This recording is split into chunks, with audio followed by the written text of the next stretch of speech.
Matania Radio.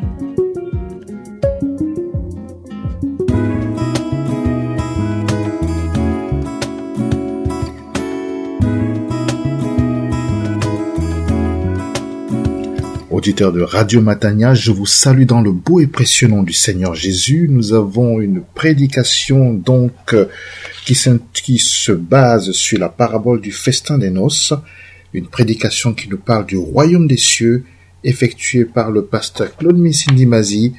Je vous encourage à l'écouter et à vous enrichir. Soyez bénis dans le beau et précieux nom du Seigneur Jésus-Christ. Pour vous asseoir.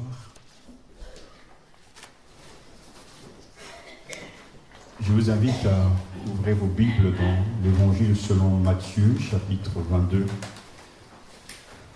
verset 1.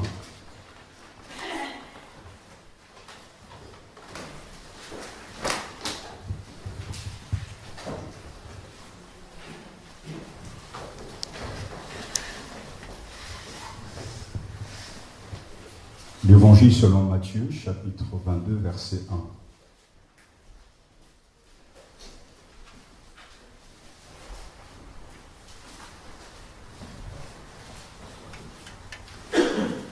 Lisons la parole du Seigneur.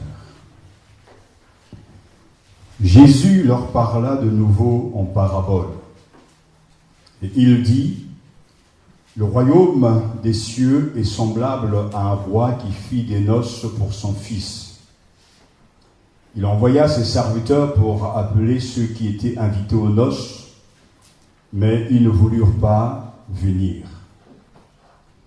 Il envoya encore d'autres serviteurs en disant, « Dites aux invités, j'ai préparé mon festin, mes bœufs et mes bêtes grasses sont tués, tout est prêt, venez aux noces. » Mais, négligeant l'invitation, ils s'en allèrent, celui-ci à son champ, celui-là à son commerce. Et les autres se saisirent des serviteurs, les outragèrent, et les tuèrent. Le roi fut irrité. Il envoya son armée, fit périr ses meurtriers et brûla leur ville. Alors il dit à ses serviteurs, « Les noces sont prêtes, mais les invités n'en étaient pas dignes. Allez donc au carrefour et invitez aux noces tous ceux que vous trouverez. » Ses serviteurs s'en allèrent par les chemins, rassemblèrent tous ceux qu'ils trouvèrent méchants et bons, et la salle des noces fut remplie de convives. Le roi entra pour voir les convives, et il aperçut là un homme qui n'avait pas revêtu un habit de noces. Il lui dit, « Mais mon ami, comment es-tu entré ici sans avoir un habit de noces ?» Cet homme resta la bouche fermée. Alors le roi dit aux serviteurs, « Liez-lui les pieds et les mains et jetez-le dans les ténèbres du dehors où il y aura des pleurs et des grincements de dents. Car il y a beaucoup d'appelés, mais peu d'élus. » Amen. Prions.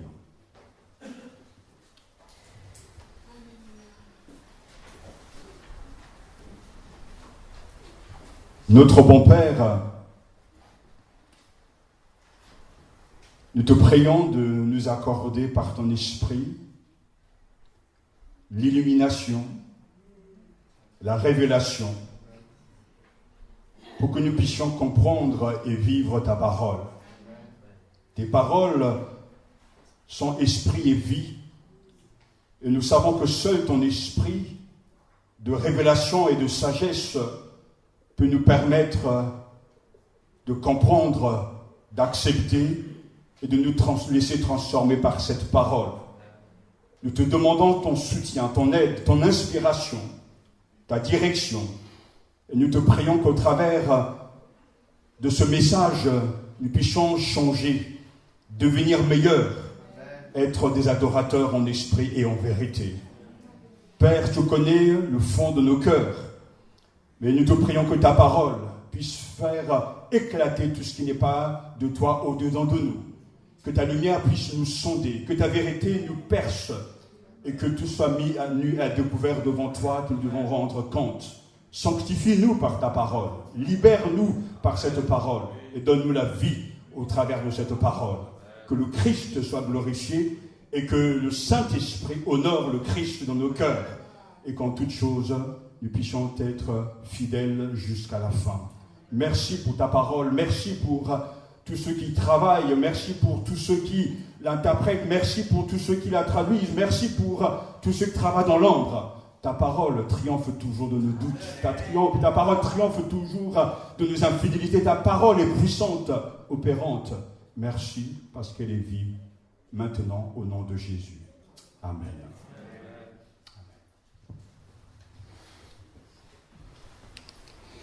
Jésus clôture cette parabole par ces paroles qui sont difficiles à accepter et à vivre, à entendre. Car il y a beaucoup d'appelés, mais peu d'élus. Cette petite phrase a de quoi faire le buzz même aujourd'hui.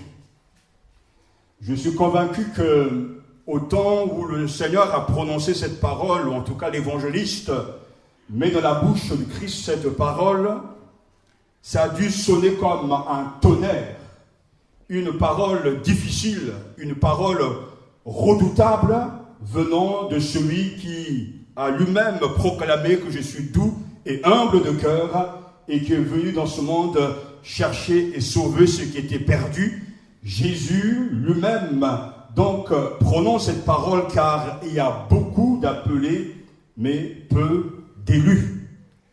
C'est sous cette petite phrase que nous voulons ce matin, en tout cas, nous arrêter pour nous laisser interpeller par le Seigneur. C'est la conclusion donc de cette parabole qui nous parle du royaume des cieux. La parabole du festin de noces intervient dans la progression de l'évangile selon Matthieu au cœur même de la ville de Jérusalem, quelques semaines seulement avant la mort de Jésus. Jésus annonce de plus en plus clairement le rejet et le refus dont le Messie est l'objet de la part du premier peuple choisi, c'est-à-dire les Juifs.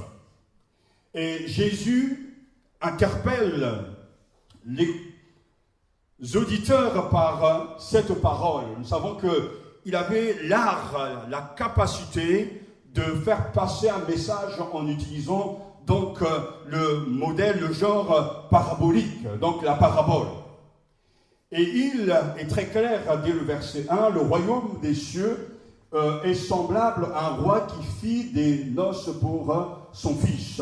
D'abord, il est dit que Jésus leur parla de nouveau en parabole, et il dit, nous savons bien que tout le monde ne pouvait pas comprendre, en tout cas, le contenu, le message que Jésus leur donnait en parabole. Mais cela était possible pour ceux que Dieu avait appelés à comprendre ce message.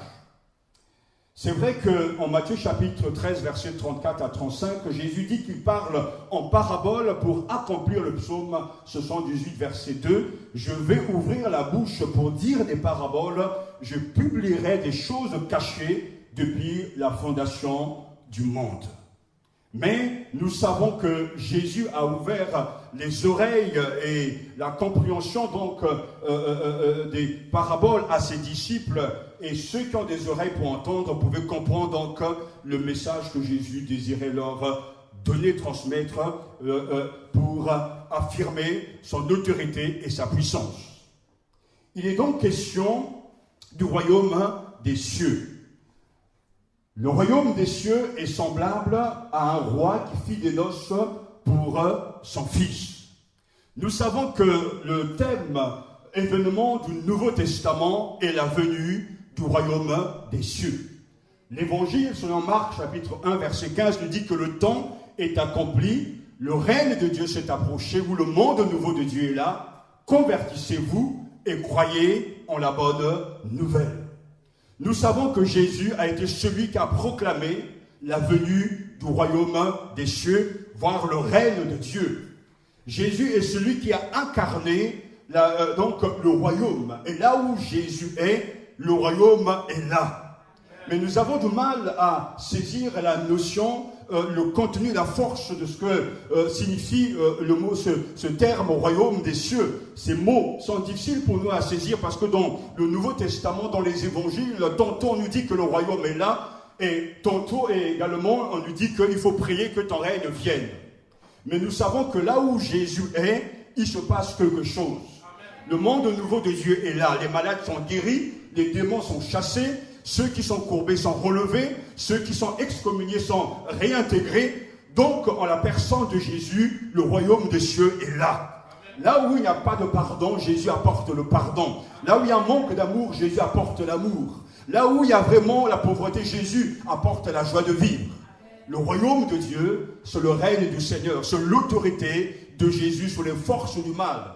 Le royaume des cieux, c'est la venue en tout cas, de celui qui est roi, qui a un peuple, qui a un domaine et qui a l'autorité d'exercer donc sur ces sujets son pouvoir. Le royaume de Dieu n'est pas un lieu physique avant tout, c'est l'événement du triomphe de Dieu. Le règne de Dieu, c'est là où Jésus accomplit des œuvres extraordinaires. Le royaume du Seigneur, c'est là où la volonté de Dieu est accomplie.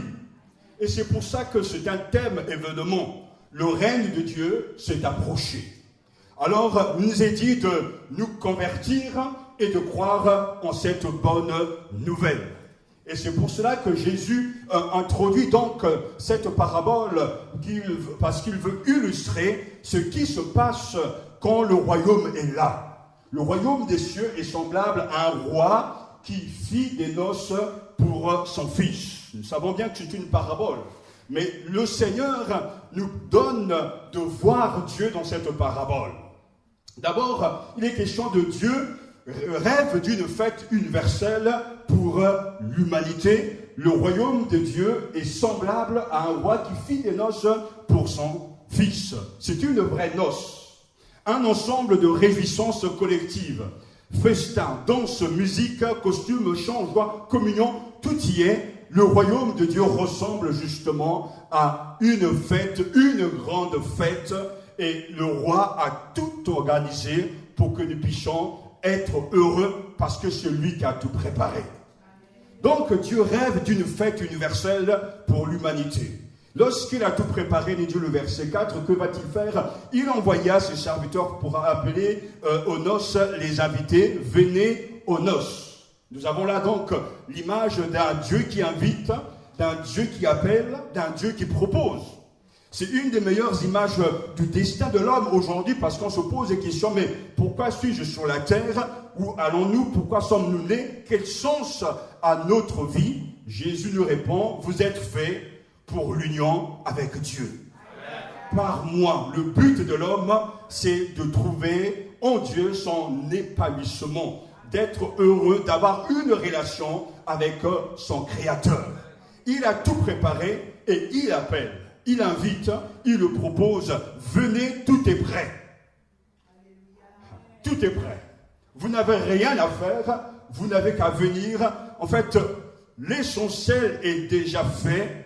Tout ce que l'on vous demande, c'est de venir vous réjouir, festoyons ensemble. Mais dans cette parabole, on est vite déçu, découragé, parce que face à une telle invitation, le verset 3 nous dit « Mais ils ne répondirent pas à l'invitation et s'en allèrent, celui-ci à son champ, celui-ci à son commerce, les autres empoignèrent les serviteurs, les maltraitèrent et les tuèrent. » Comment se fait-il qu'il nous arrive d'être ainsi? Que nous préférions le travail à la fête. Le royaume des cieux est semblable à un roi qui fit des noces pour son fils. Il envoya ses serviteurs pour appeler ceux qui étaient invités aux noces, mais ils ne voulurent pas venir. Que nous allions à nos occupations d'affaires au lieu de participer au repas de Dieu. Pourquoi est-ce que nous négligeons ce que Dieu nous propose? Pourquoi est-ce que nous pouvons refuser l'appel du Seigneur alors que le repas préparé est un festin royal? Le roi lui-même a pris soin de tout préparer, c'est-à-dire de tout faire préparer, nous dit le verset 4. Il envoya encore d'autres serviteurs en disant, dites aux invités, j'ai préparé mon festin, mes bœufs et mes bêtes de grâce sont tués, tout est prêt, venez aux noces. Il prépare, il envoie des serviteurs chercher donc des invités, ils ne veulent pas venir, mais au lieu de se décourager, le Seigneur, roi, Dieu, envoie encore d'autres serviteurs, les encourager, appeler les invités à venir y participer. J'attire votre attention que le repas préparé est vraiment un repas royal. C'est le roi qui nous invite à sa table. Il y a quand même quelque chose d'incroyable dans cette parabole, parce que si nous arrêtons pour essayer d'actualiser ce texte aujourd'hui encore pour nous, il est pratiquement impossible, à moins d'être fou, de refuser l'invitation d'un roi. Il faut vraiment être complètement à côté de la plaque, s'il faut parler ainsi, pour refuser l'invitation d'un roi. Quand un roi t'invite, d'abord, tu te sens honoré d'avoir été invité par le roi. Lorsque un roi t'invite, tu te prépares, tu achètes même, en tout cas, le costume le plus cher, le tailleur le plus cher pour être à la page, pour être vraiment digne de l'invitation du roi. Personne ne peut refuser l'invitation d'un roi. Et on pourra même parler même d'une reine. C'est la reine, en tout cas, d'Angleterre, nous inviter. Mais d'abord, on ne croira même pas nos oreilles, nos yeux, parce que c'est tellement grand qu'on ne peut pas songer un seul instant que l'on soit invité. Mais il s'agit ici du roi de rois, le Seigneur des seigneurs, qui a tout préparé et qui nous invite à sa table. Alors, c'est quand même difficile de comprendre l'attitude, la réaction de ces invités qui, au lieu de répondre à l'invitation du roi, décident de continuer à vaquer dans leurs préoccupations. L'un, il va dans ses affaires, dans le business, l'autre va dans d'autres domaines. En fait, ils ont tellement des excuses bidons pour ne pas répondre à l'invitation du roi. Mais sachez-le que le but de la parabole est de nous choquer. Et nous devons être choqués de voir que quand le roi prépare donc la table, les invités ne refusent de venir et de manger donc à cette table royale. Les invités ne se soucient même pas de l'invitation. Et ils s'en vont et ils laissent donc tomber cette belle invitation. Mais négligeons l'invitation qui s'en allèrent, celui-ci à son champ, celui-là à son commerce. Pourtant, il y a un temps pour toutes choses. Et les autres se saisirent, même des serviteurs, les outragèrent et les tuèrent. On atteint là vraiment le comble de l'ironie d'une situation invraisemblable. Bon, que tu ne veuilles ne pas venir à ce repas royal, c'est une chose. Mais de là à tuer, à maltraiter les messagers, c'est encore une autre chose. C'est-à-dire qu'ils ont vraiment touché le fond. D'un côté, ils refusent, mais de l'autre côté, ils commettent encore l'irréparable, ils tuent ceux qui viennent leur apporter la bonne nouvelle. Mais le roi ne laisse pas les choses ainsi, puisque le verset 7 à 8 va dans ce sens. Le roi fut un meurtri, fut irrité, le roi plutôt fut irrité, il envoya son armée, fit périr ses meurtriers et brûla leur ville. Alors il dit à ses serviteurs, verset 8, les noces sont prêtes, mais les invités n'en étaient pas dignes. Comme quoi, dans cette parabole, nous avons donc là le visage d'un Dieu qui ne désespère pas, d'un Dieu qui continue à vouloir sauver les hommes, d'un Dieu qui prépare quelque chose de bon. Et au lieu de se laisser abattre, de se laisser décourager, le Seigneur, Dieu roi, décide de concrétiser et de mettre en application le plan B. Et c'est ce que nous avons donc dans les versets 8 à 10. Allez au carrefour, invitez aux noces tous ceux que vous rencontrerez, les mauvais comme les bons, et la salle de noces fut remplie de convives. Allez donc au carrefour et invitez aux noces tous ceux que vous trouverez. Ces serviteurs s'en allèrent par les chemins, rassemblèrent tous ceux qu'ils trouvèrent méchants et bons, et la salle des noces fut remplie de convives. Alléluia. L'église, communauté aussi, où on en trouve pas mal de mélanges. Car allez au carrefour, invitez aux noces tous ceux que vous rencontrerez. Les mauvais comme les bons. Et ce qui est formidable, c'est que la salle des noces fut remplie de convives. Donc, dans cette communauté, la communauté selon donc l'évangéliste, il y a un mélange. Il y a un mélange de toutes sortes de races, de conditions sociales, peuple de purs et de saints, peuple de méchants et de pécheurs, ivrais et bon grain. Dieu veut sauver tous les hommes. Dieu nous invite tous.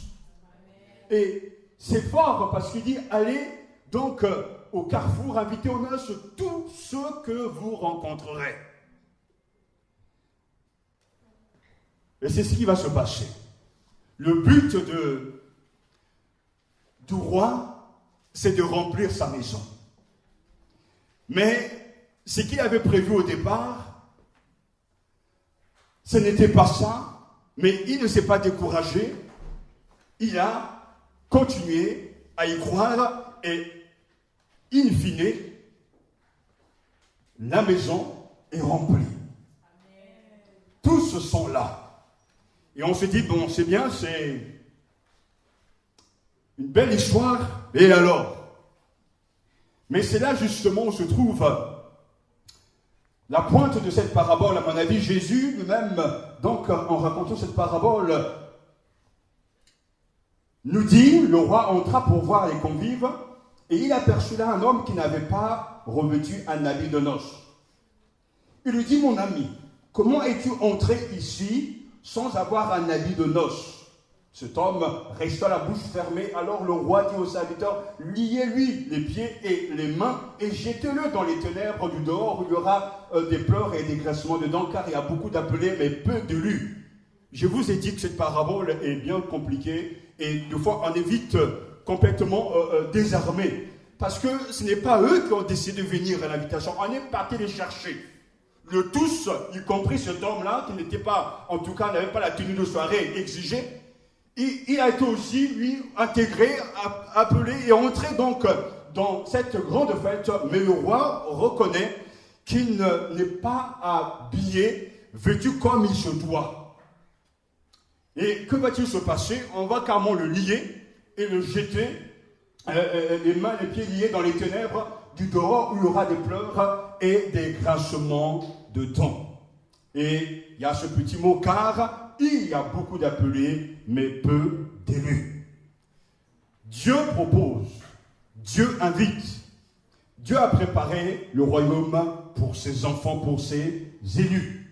Mais il faut prendre le vêtement de noces sous peine d'être rejeté dans les ténèbres. Dans cette dernière phrase de Jésus, le choc est provoqué par une sorte de fatalité contre laquelle on ne peut rien. Il y a beaucoup d'appelés, mais peu d'élus. Si c'est 1500 candidats et qu'il n'y aura que 200 reçus, celui qui viendra après ne pourra jamais être reçu. Nous avons du mal à entendre de la bouche du Seigneur cette parole. Il y a beaucoup d'appelés, mais il y a peu d'élus. Parce que ça ne dépend pas de nous, ça dépend de lui. Ça ne dépend pas de nos bonnes œuvres, mais ça dépend avant tout de sa volonté. Et Jésus veut nous choquer, Jésus veut nous provoquer, parce qu'il y a comme une sorte de fatalité contre laquelle on ne peut rien. Il y a beaucoup d'appelés, mais peu d'élus. Cette phrase nous met en présence de la douloureuse réalité de la perdition.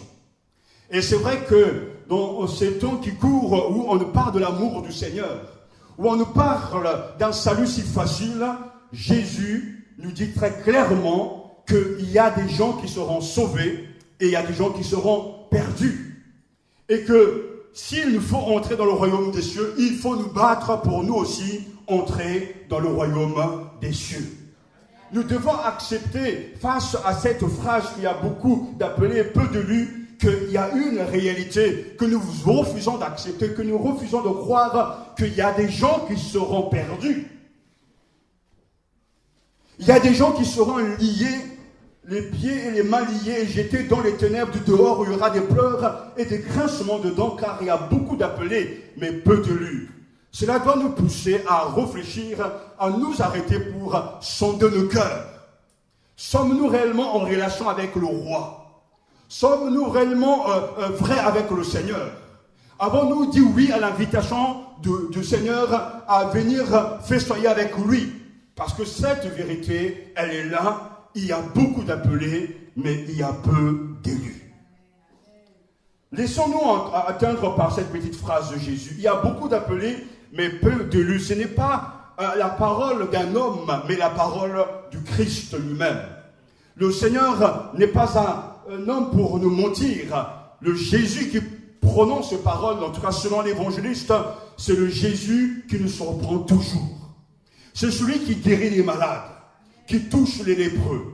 C'est celui qui rencontre des publicains, des gens de tous bords. C'est celui qui pardonne les péchés. C'est celui qui appelle des disciples comme ses amis, qui appelle ses disciples ses amis. C'est celui qui redresse celui qui est exclu. C'est celui qui appelle ceux qui ne sont pas acceptés. Le Jésus qui nous prononce cette parole, c'est le Christ incomparable.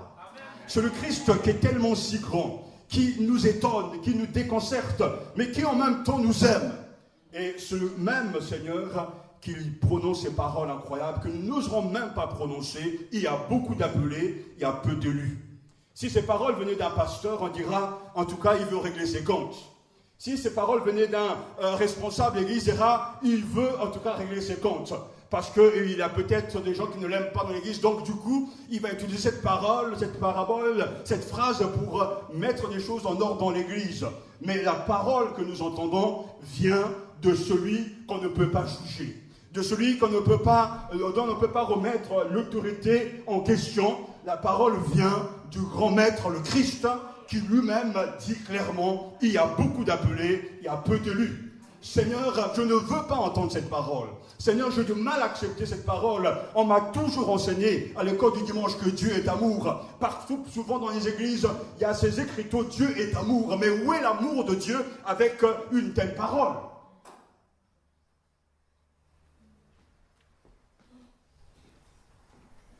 On ne peut pas toujours tout comprendre. On ne peut pas toujours tout expliquer. Mais nous savons d'une part que Dieu est amour. Mais nous savons aussi que de l'autre côté, il y a des gens qui seront perdus. Que nous avons bien sûr à nous positionner par rapport à l'amour du Seigneur. Mais nous avons aussi à entendre ces paroles qui peuvent être dures parce qu'on a tellement une image d'un Jésus tellement si gentil, tellement, investi dans l'amour de Dieu, d'un amour qui intègre tout le monde, qui pardonne tout, qui oublie tout. Un Jésus selon le point de vue de chacun. Un Jésus tellement gentil qu'on ne le voit pas avec l'autre facette. Un Jésus aussi carré, un Jésus qui parle, un Jésus qui avertit, un Jésus qui nous interpelle. Mais c'est le même Christ, rempli d'amour et de compassion à l'égard de ses enfants. Mais en même temps, il nous prévient qu'il y a un temps pour tout entre guillemets. Oui, il y a beaucoup d'appelés, il y a peu d'élus. Quand on présente un cas au Seigneur, on s'entend Jésus guéri lorsque la personne est malade. Lorsqu'on nous présente un cas de cette femme qui a péché, Jésus apporte le pardon. Lorsque quelqu'un a besoin de salut, Jésus est toujours là pour écouter les cris de ceux qui souffrent. Mais en même temps, Jésus enseigne, Jésus prêche la venue du royaume des cieux. Et pour entrer dans le règne de Dieu, dans ce royaume, il faut absolument accepter les conditions du roi. Et nous savons que le roi exige certaines choses. Ce roi est bon. Ce roi prend les choses en main. Ce roi nous invite. Mais ce roi nous attend aussi, attend de chacun d'entre nous que nous puissions vivre selon ses normes. Il y a beaucoup d'appelés, il y a peu d'élus. Dans cette phrase, Jésus nous met en présence d'une disproportion. Beaucoup d'un côté, peu de l'autre. Beaucoup d'un côté, peu de l'autre. Et nous savons que c'est pratiquement la même image qu'il utilise dans le sermon sur la montagne lorsqu'il parle de la porte étroite. Entrez par la porte étroite, car large est la porte et spacieux le chemin qui mène à la perdition. Et il y en a beaucoup qui entrent par là. Mais étroite est la porte et resserré le chemin qui mène à la vie. Et il y en a peu qui les trouvent. Matthieu chapitre 7. Donc d'un côté, beaucoup et de l'autre, peu. Le beaucoup de la perdition et le peu du salut. Et c'est tellement vrai. Mais nous ne pouvons pas juger nous parce que nous sommes des êtres humains. Mais Jésus sait qu'il y a beaucoup d'appelés et il y a peu d'élus. Je vois même dans le ministère du Seigneur comme un échec. Il est venu vers les siens et les siens ne l'ont pas reçu. Mais à tous ceux qui l'ont reçu, il a donné le pouvoir de devenir enfants de Dieu. Jésus était venu pour les Juifs, mais ils ne l'ont pas reconnu, ils ne l'ont pas accepté. Et alors, il s'est tourné vers les autres, vers les païens, et il leur a apporté la bonne nouvelle. Il y a beaucoup qui sont appelés, mais il y a peu qui sont élus. Et il y a cette disproportion entre d'un côté le beaucoup et le peu d'élus. Et comment peut-on imaginer un Dieu tout-puissant? Comment peut-on intégrer un Dieu capable de changer le cours de l'histoire, de transformer toutes choses, de créer le ciel et la terre et d'accepter qu'il y a beaucoup d'appelés et peu d'élus? Comment est-ce qu'un Dieu tout-puissant n'a pas réussi à convaincre ces créatures de son amour? Et parce que Dieu nous a laissé la liberté de choisir. Mais l'évangile vient vers nous ce matin avec ce message. Oui, il y a beaucoup d'appelés et il y a peu d'élus. Nous savons que la foi facile est quelque chose que l'on peut facilement accepter. Que l'évangile, c'est cette bonne nouvelle. Chacun fait ce qu'il veut. Chacun accepte et impose ses conditions, mais on oublie d'accepter les conditions du Seigneur lui-même. Chacun comprend à sa manière l'évangile, mais ce n'est pas l'évangile selon Jésus. Jésus a ses conditions. Jésus a un message précis, et pour entrer dans son royaume, il faut accepter ses conditions. L'évangile facile est un évangile qui est à la mode. L'évangile qui va dans le sens de l'homme, c'est un évangile que nous aimons. L'évangile qui prêche la prospérité, qui annonce la bonne santé, des miracles à tout vent, etc. Des miracles dans tous les cultes, des gens qui tombent, des manifestations. On est OK pour ce genre d'évangile. Mais l'évangile selon Jésus, c'est avant tout une croix. Si quelqu'un veut être mon disciple, qu'il renonce à lui-même, qu'il se charge chaque jour de sa croix, et qu'il se mette à ma suite. Cet évangile qui nous pousse à crucifier le moi, à accepter la mort de soi-même, à mettre de côté ses ambitions, à mettre de côté, voire même son honneur, sa dignité, entre guillemets, pour suivre le Christ, c'est un évangile qui n'est plus populaire. Parce que l'homme souffre tellement qu'il faut lui proposer un remède à sa hauteur. Mais Jésus nous dit que si on prend ce chemin facile, si on prend le chemin, le boulevard, ce boulevard large, ce grand boulevard qui est tellement facile, la fin est déjà programmée, c'est la mort. Mais la porte étroite, le chemin difficile, alors peu passe par là et peu l'accepte. Et pourtant, dans cet évangile, il y a aussi une part de souffrance. Il y a beaucoup d'appelés, mais il y a peu d'élus. Et les disciples un jour ont posé à Jésus cette question: Seigneur, n'y a-t-il que peu de gens qui soient sauvés? Nous aussi, on peut se poser cette question. Lorsqu'on regarde nos églises, nos assemblées, on pourra parler de tout ce qui ne marche pas, de tout ce qui ne va pas, des infidélités des uns des autres, des sujets de découragement. Mais nous ne devons pas oublier que l'église locale est un lieu composé. Il y a des bons comme des mauvais. Et c'est vrai, quand j'étais petit, on me disait toujours, surtout nos parents me disaient toujours, le chemin de Dieu est très difficile. Mon grand-père qui était pasteur me disait que quand tu seras dans le ministère, ça sera difficile. Mais j'aurais jamais pensé un seul instant que ça soit si compliqué. Mais pourtant, on est beaucoup plus aujourd'hui confronté à, je dirais, au silence de Dieu que par rapport à la réalité. Pourquoi Dieu n'agit-il pas? Pourquoi est-ce que Dieu ne trie-t-il pas maintenant? Maintenant, il laisse tout faire, il laisse tout pousser, et à la fin, il fera le tri. Parce que lui, il sait, peut-être qu'aujourd'hui, certains hésitent à se présenter, à venir à Jésus, mais demain, ils peuvent se convertir. Alors laissons au Seigneur le temps d'agir dans les cœurs des uns et des autres. Mais ce n'est pas facile. Parce qu'on aimerait tellement voir dans les églises que des élus. Mais ce n'est pas toujours le cas. Il y a beaucoup d'appelés et il y a peu d'élus. Et si vous l'avez vous-même constaté, et c'est vrai, les gens qui cherchent vraiment le Seigneur sont devenus rares. Les gens sont accroissants, friands de tout ce qui est obscur, de tout ce qui ne marche pas, de tout ce qui n'est pas bien, mais ils ne veulent pas se tourner vers le Seigneur parce qu'ils ne veulent pas accepter les conditions pour aller au ciel. Mais je bénis le Seigneur. Parce qu'au travers de cette parabole, il y a vraiment aussi un message d'encouragement. Parce que je vois dans la vision de l'Apocalypse qu'à la fin, j'en vois des hommes de toutes tribus, de toutes langues, de tout peuple et de toute nation. Une grande foule que nul ne peut compter qui sont en train d'adorer le Seigneur.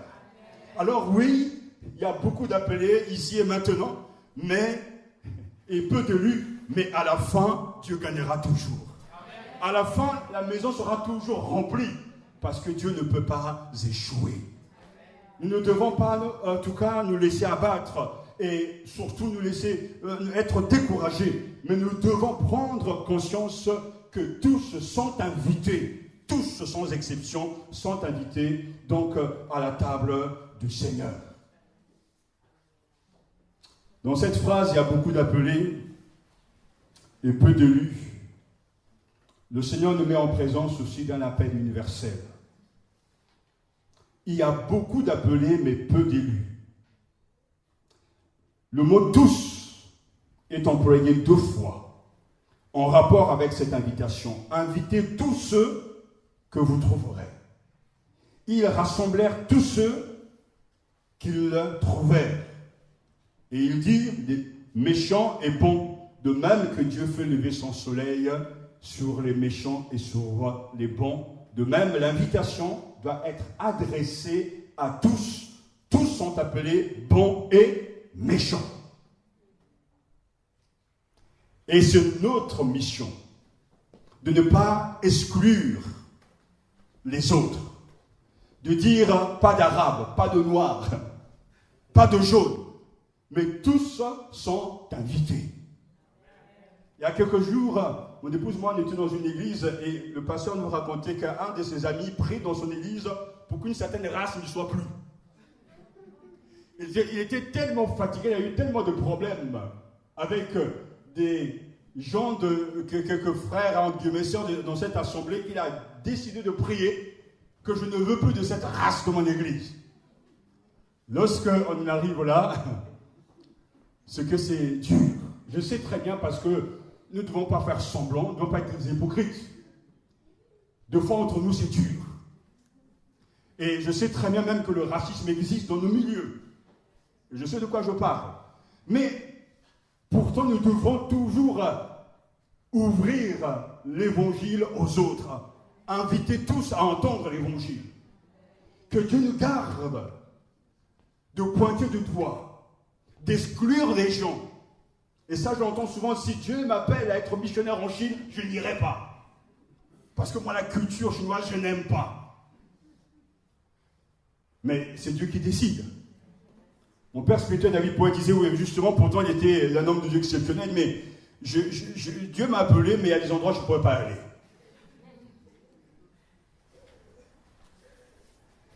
C'est vrai qu'il était honnête avec lui-même. On a du mal avec certaines personnes. On a du mal avec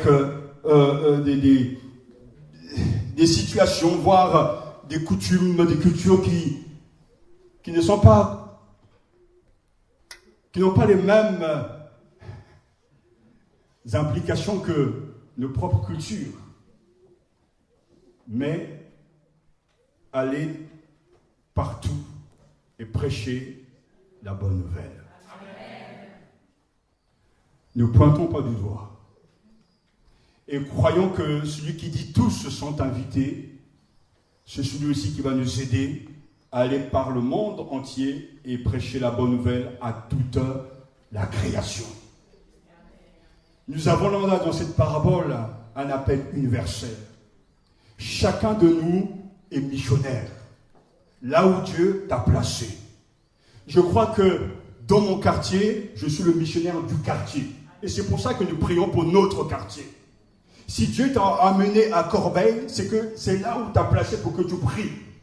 Si Dieu t'a donné un travail, tu travailles peut-être chez Renault. Dieu t'a placé là non pas pour gagner un salaire, mais pour être un missionnaire.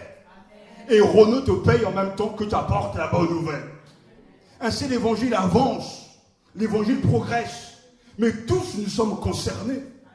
Tous nous devons porter ce fardeau concernant le bien-être des uns et des autres. Le salut des âmes nous concerne tous.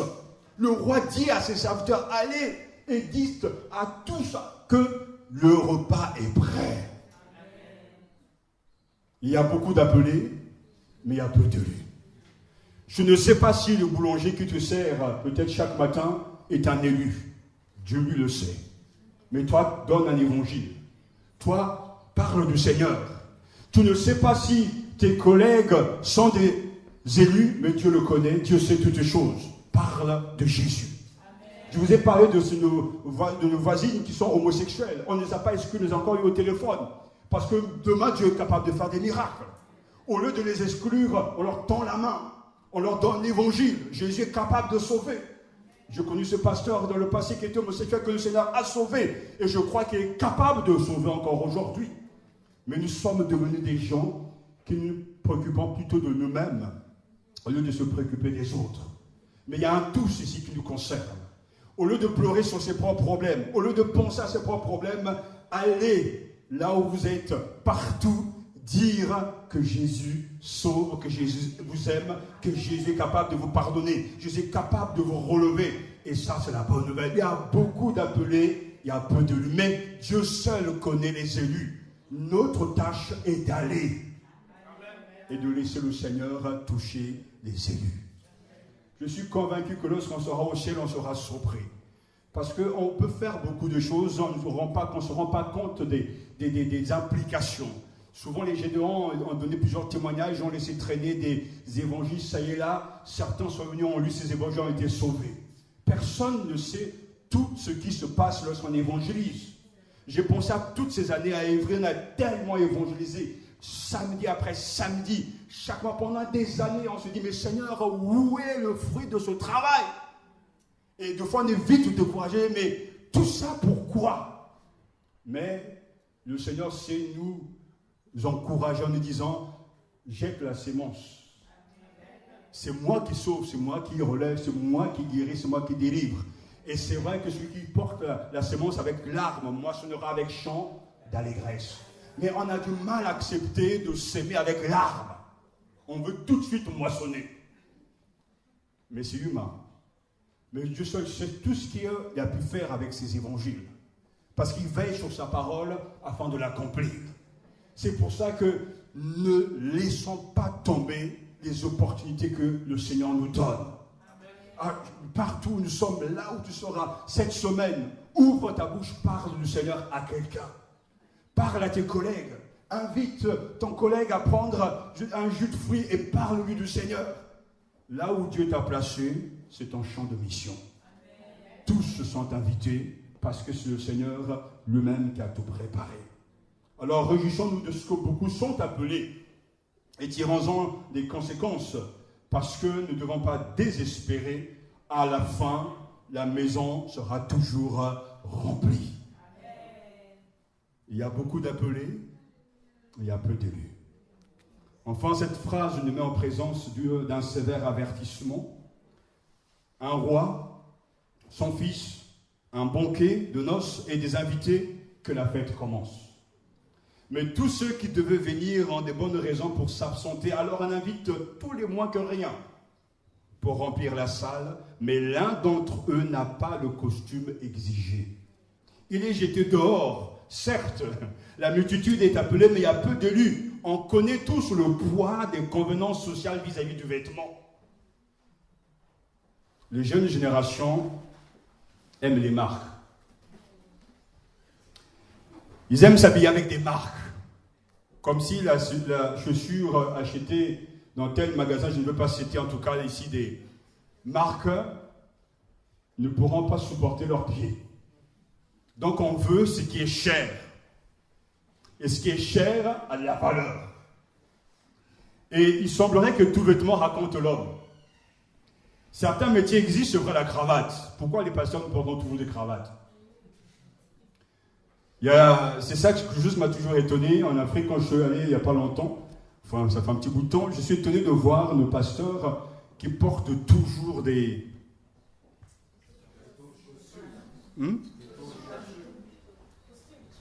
Pas des costumes. Toges, etc. Avec col pastoral blanc. Alors qu'il fait 35-40 degrés. Voire alors... Et je ne sais pas pourquoi on copie ces vêtements. Ça y est là. Pourquoi ne pas mettre simplement un boubou je ne sais pas, quelque chose qui ne correspond à nos coutumes. Apparemment, il faut qu'on soit repéré, qu'on soit visible. Mais l'habit ne fait pas le moine. Mais qu'il est vrai que la tenue vestimentaire parle. Et nous ne devons pas, en tout cas, refuser nos cultures et accepter ce que Dieu nous a donné. Mais c'est vrai que le vêtement porte et laisse passer un message. Et dans cette parabole, il y a un intrus parmi les nouveaux invités de la noce. Il est vite repéré par le roi. Il n'a pas la tenue exigée. Et le roi s'approche de lui et lui dit: mon ami, comment es-tu entré ici sans avoir un habit de noces? Alors c'est vrai que rien dans la parabole nous dit comment il devait être vêtu, habillé. Mais le roi a ses exigences. Celui qui juge, c'est intrus. Et il dit bien: mon ami.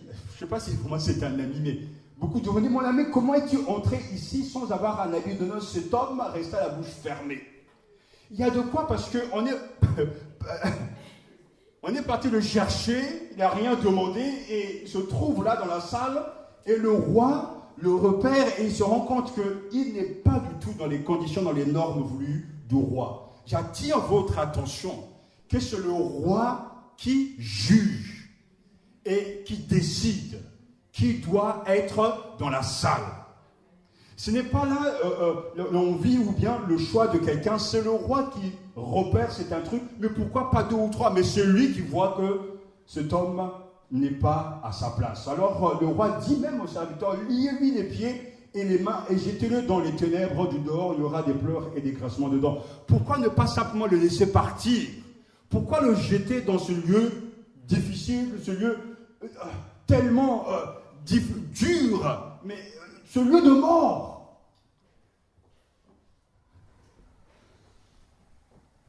Il devait être vraiment énervé, ce roi. Il n'aime pas les intrus.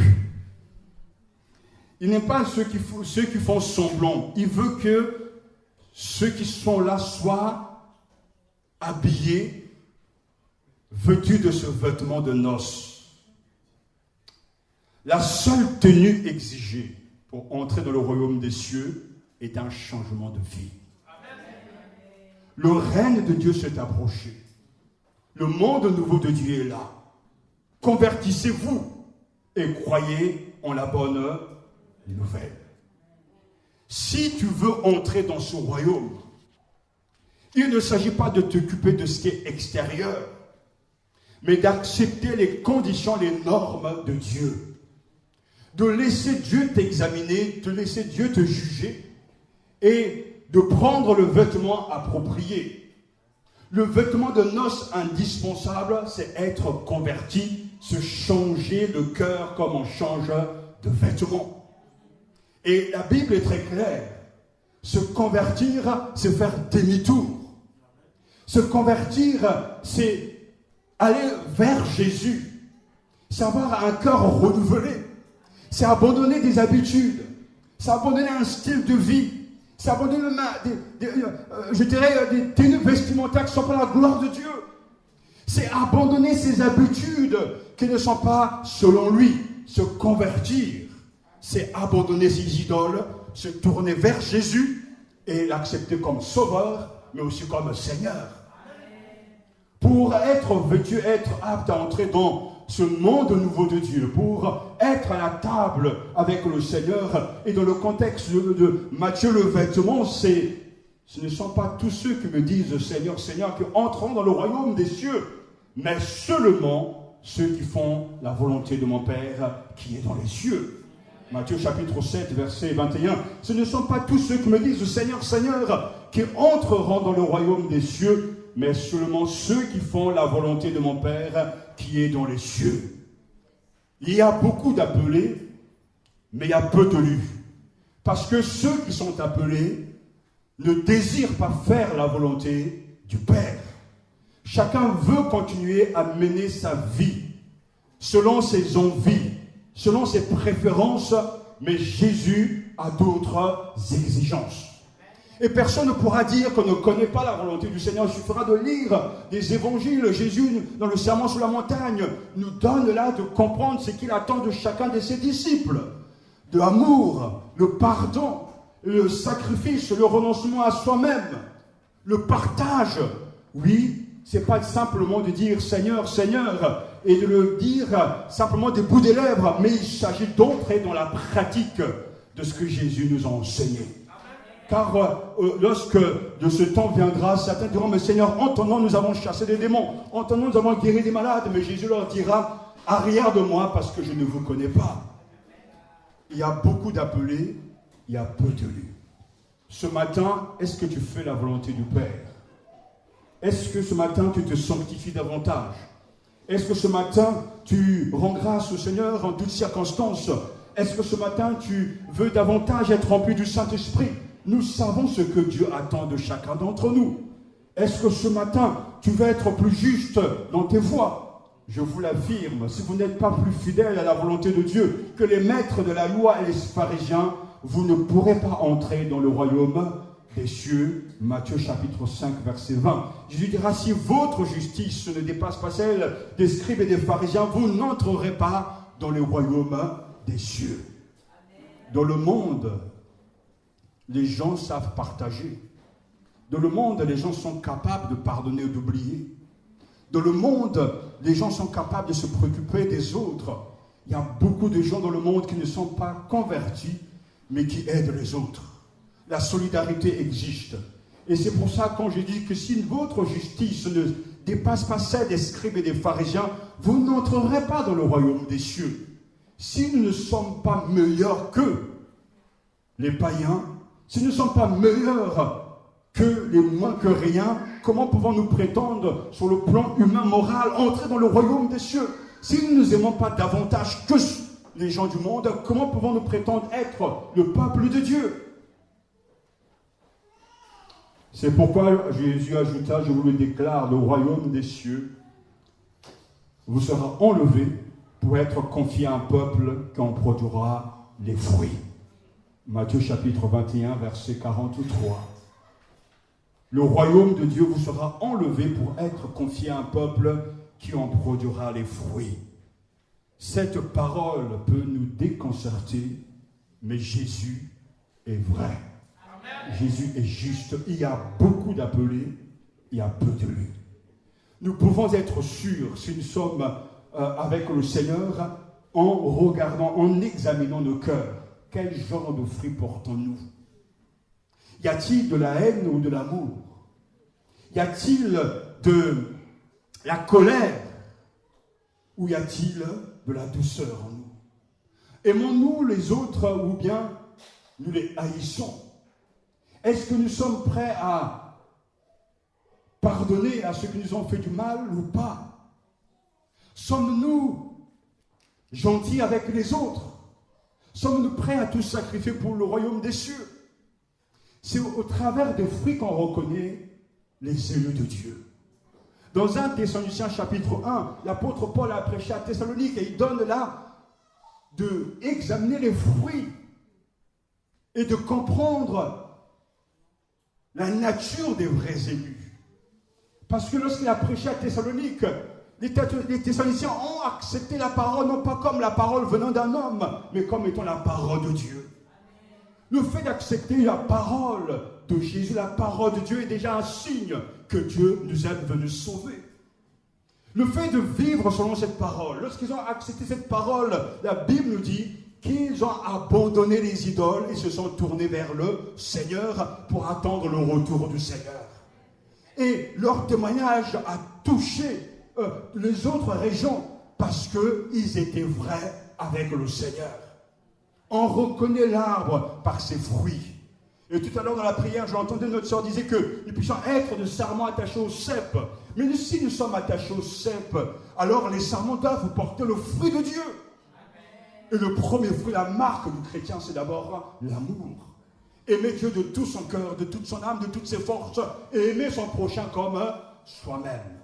Je sais qu'on peut boucher ses oreilles à ce que le Seigneur nous dit, mais la réalité est là.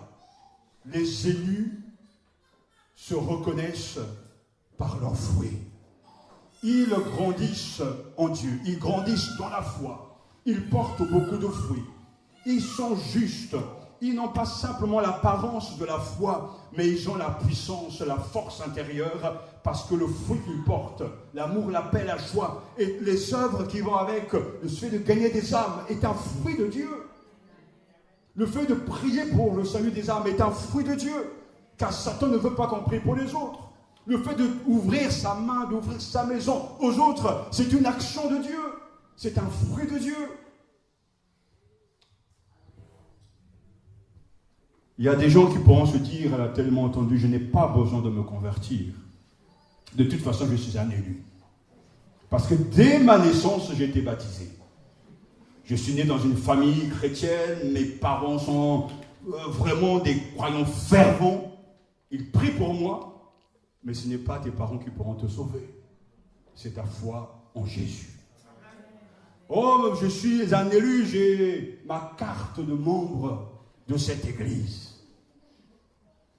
Tu pourras collectionner autant de cartes de membres. Ça ne t'amènera pas au ciel. Certains dit, oui, mais moi, je connais la Bible de A à Z. Je me souviens de quelqu'un qui dit, moi, pasteur, j'étais même en Israël. Là où Jésus a été enterré, j'étais là. J'ai même pris du sable là où il a été enterré. Donc, je connais tout de A à Z. Donc, s'il y a bien élu ici, c'est bien moi. Mais tu peux aller visiter le pays du Seigneur, Israël, tous les lieux. Tu peux même prier là où tu veux. Tu peux même aller à Lourdes. Tu peux même aller au Vatican. Voir le pape. Tu peux même l'embrasser, lui serrer la main. Tu n'iras pas au ciel pour autant. Il faut croire dans son cœur. Croire en Jésus. Il y a beaucoup d'appelés, il y a peu d'élus. Un des problèmes que nous avons, c'est que nous sommes profondément très religieux. Entre l'Afrique et l'Occident, il y a beaucoup de différences. Et le voir en Afrique, on est très, très religieux. Je n'ai pas vu un de mes compatriotes me dire que moi, je ne connais pas Dieu. C'est rare. Sur 1 million peut-être de personnes, il y en a que 2 qui diront, moi, je ne crois pas en Dieu. Tout le monde croit en Dieu. Le féticheur vient, il croit en Dieu. Le marabout vient, il croit en Dieu. Ceux qui la nuit se transforment, ils jettent des sorts, ils croient en Dieu. Et le vrai problème est là. On est profondément religieux, mais on n'est pas chrétien. Et la Bible dit que même les démons tremblent,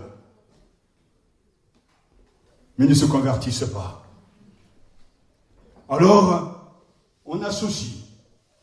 Je viens 10 fois au culte. Je fais ceci, je fais cela, etc. Mais ce ne sont pas ces œuvres-là qui peuvent nous sauver. C'est la foi en Jésus. Amen. C'est lorsqu'on est sauvé qu'on pratique les œuvres de Dieu. Mais il ne s'agit pas de dire que je crois en Dieu. Il s'agit de laisser Dieu transformer nos cœurs. Et cela implique changer nos manières de penser, changer nos mentalités. Il s'agit de renoncer aux choses obscures et ne pas dire je crois en Dieu. Comme cette dame qui est venue du pays, elle dit pasteur, j'étais au pays, il y a le feu là-bas, il y a le feu. Oui, mais tu as fait quoi? On m'a donné des choses à mettre sur moi pour être guéri, pour être en bonne santé, pour trouver un mari. On croit en Dieu, mais Dieu n'est pas dedans. Il ne peut pas y avoir le Seigneur et autre chose. Il y a des gens qui ne peuvent pas dormir sans leur mouchoir préféré. Ou leur bougie, ou je ne sais pas quoi.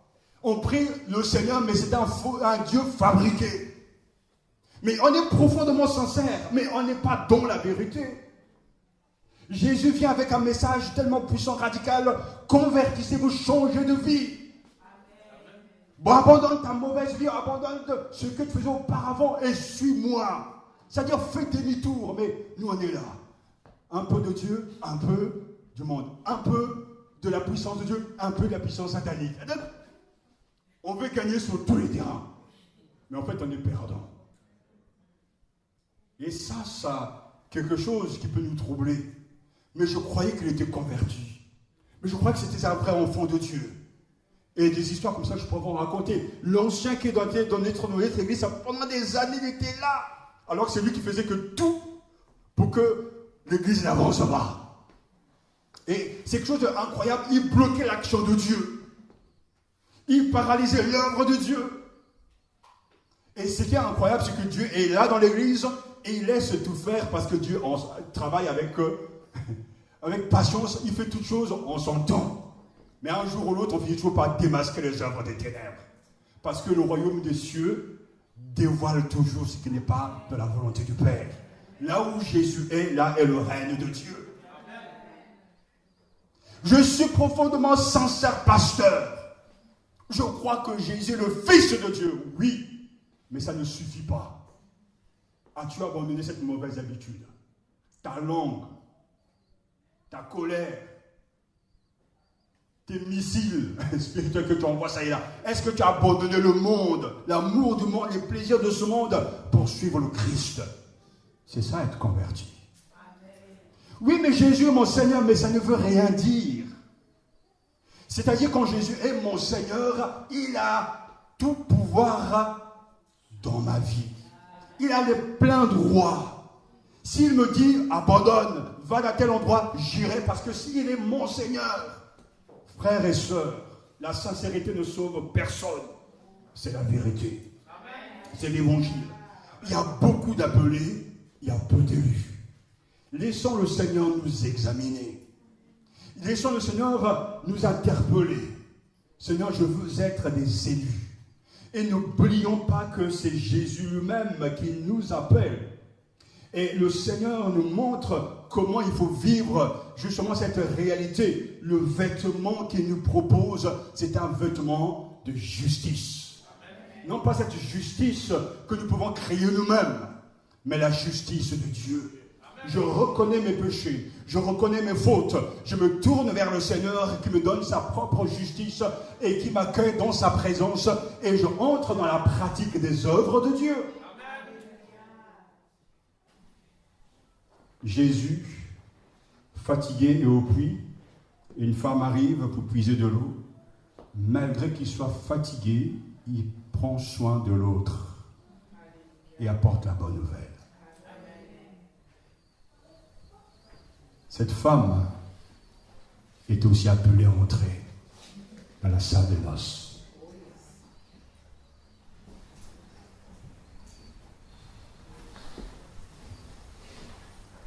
Cette parabole nous dévoile qui est Dieu et à quoi il nous invite.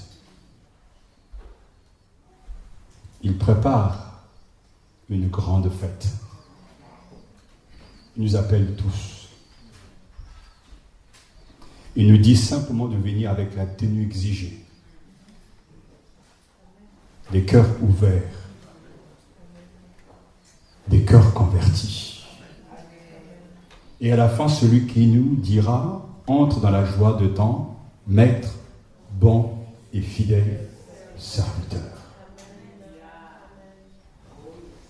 Que cette phrase de Jésus crée aussi le buzz au milieu de nous.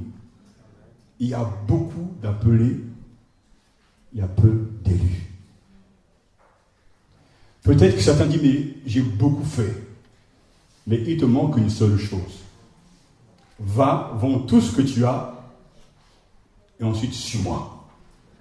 Rappelez-vous ce que je vous dis concernant mon oncle, dans ce songe que Dieu lui avait donné. Et comme je vous l'ai dit que je n'ai jamais vu un homme aussi consacré que lui. Très consacré. Mais un jour, Dieu lui donne cette vision. Il voit d'un côté le royaume des cieux, il y a un escalier, il monte, et il doit donc basculer du côté de ce royaume. Tout son corps est engagé, mais il n'y a qu'un angle qui reste de l'autre côté. Mais cet angle est tellement puissant qu'il maintient tout le corps.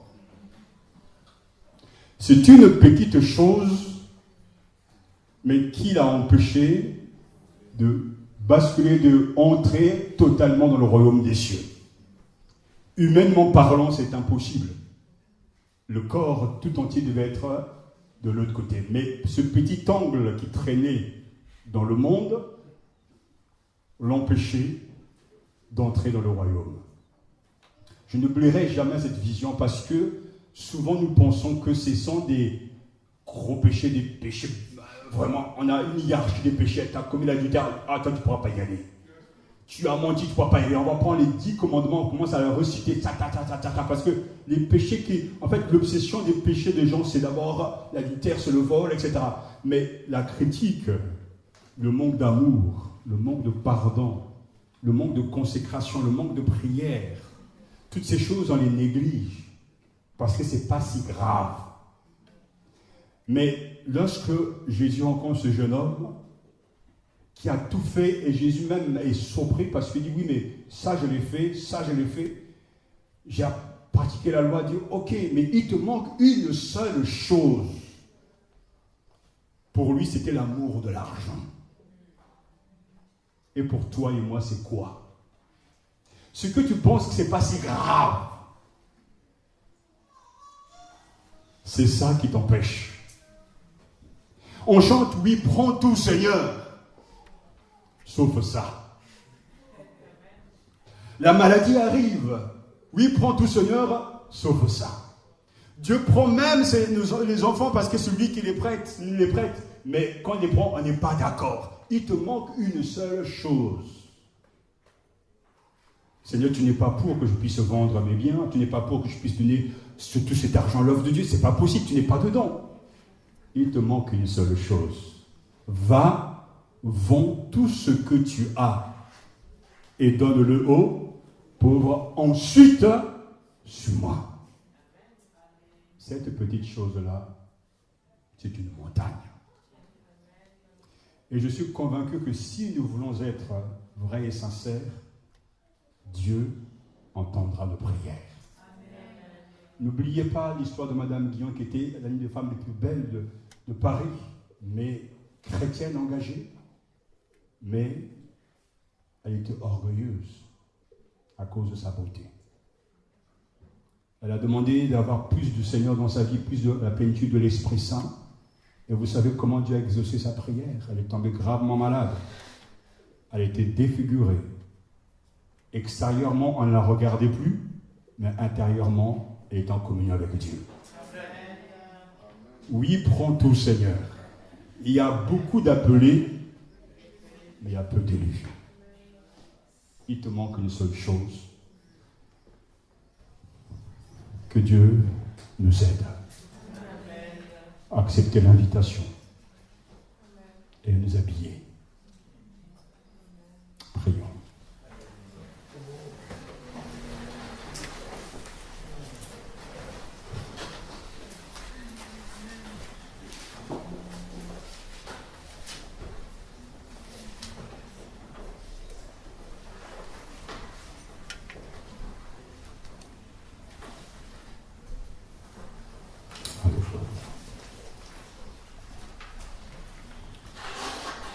Ce n'est pas tous ceux qui me disent Seigneur, Seigneur, qui entreront dans le royaume des cieux, mais seulement ceux qui font la volonté de mon Père qui est dans les cieux.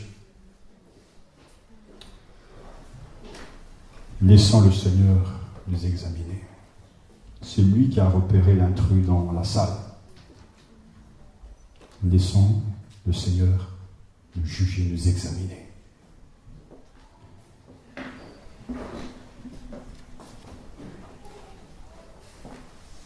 Soyons d'accord avec sa parole.